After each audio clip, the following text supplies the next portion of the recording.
Olá pessoal, tudo bem? Vou gravar mais esse vídeo aqui a respeito do Toyota Corolla. Esse aqui é um Altis 2023. Nesse vídeo aqui eu vou falar um pouco a respeito da central multimídia. Querendo ou não, hoje em dia esse é um dos assuntos principais, um dos pontos principais que são assim decisivos na hora de se escolher um carro, né? Então talvez você está aí querendo comprar um Corolla novo ou uma Corolla Cross, gostaria de conhecer um pouquinho mais de como que é a central multimídia.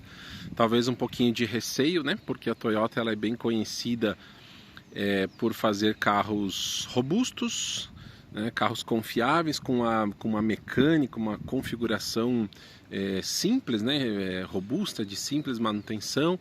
São carros bem conhecidos por esse ponto, mas quando a gente fala assim em tecnologia, às vezes, em alguns momentos, a Toyota segura um pouco, demora um pouquinho mais para atualizar, né, os seus projetos. E aí a questão da central multimídia acaba entrando em questão aí, né? Às vezes surgem alguns comentários assim de que em uma outra geração, em uma outra versão, a central multimídia do Corolla possa estar desatualizada. Então vou mostrar um pouquinho aqui, a gente vai entrar no carro. E é impressionante quando a gente fala desse assunto, né? Aqui só fazendo uma reflexão, como essa questão de som automotivo, uma vez a gente chamava de som automotivo ou de rádio, né? Como evoluiu muito, como muda muito, né? E nos últimos anos, assim, as mudanças nesse sentido são mais aceleradas, né? A gente pegar, assim, um carro, por exemplo, de uns 5 anos atrás, quase que invariavelmente você olha ali para a central multimídia do carro e você percebe que ela está desatualizada, né? Pequena, uma resolução inferior. Então isso vai mudando muito ao longo dos anos, né?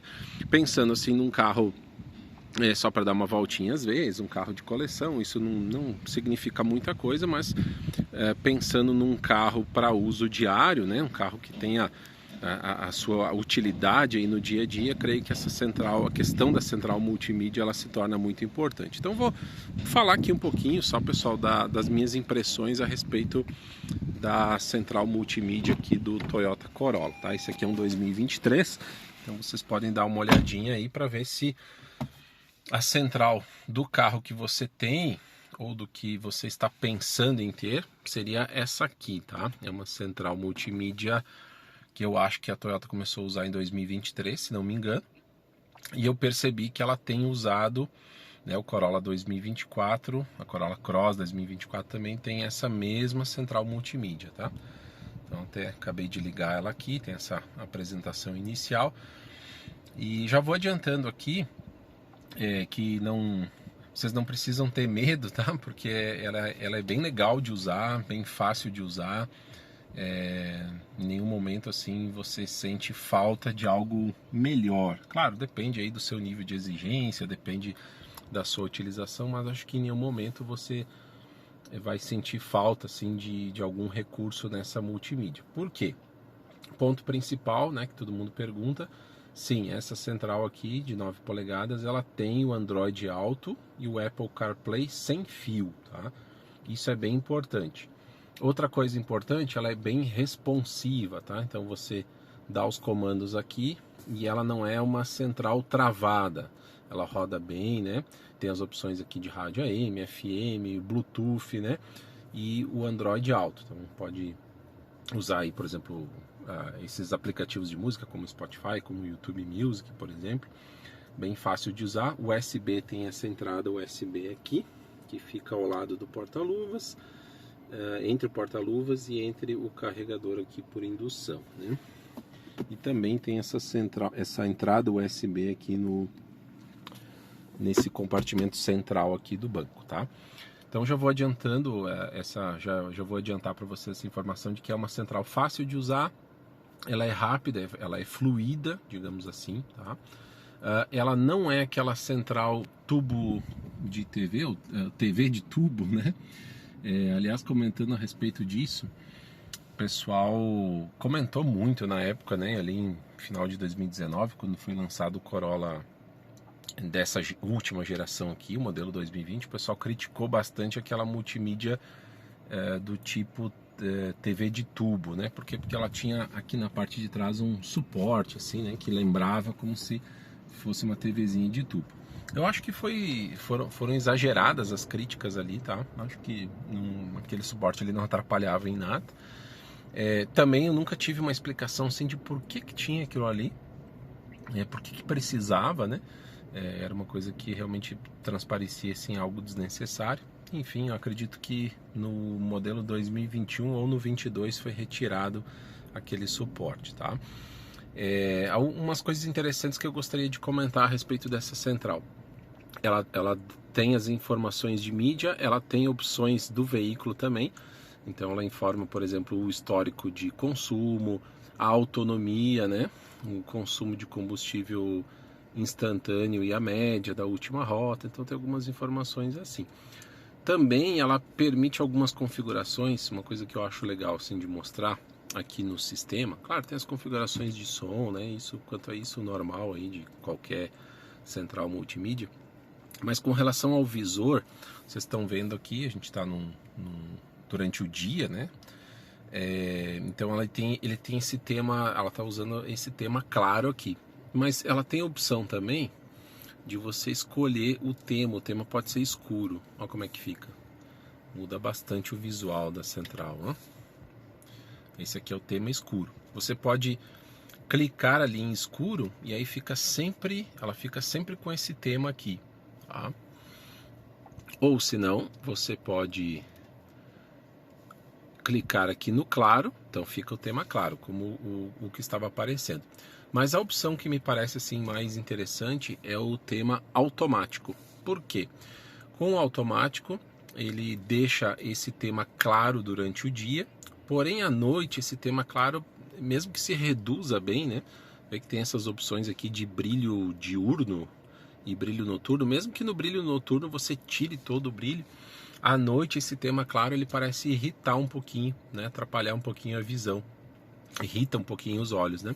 Então deixando esse automático aqui, quando anoitece, né? Principalmente esse carro que ele tem o farol automático, né? Tem a opção ali de farol automático. Então quando ele percebe que é noite, que se ligam os faróis, então o tema aqui passa a ser escuro. Então aumenta o conforto aí para você olhar para a multimídia durante a noite.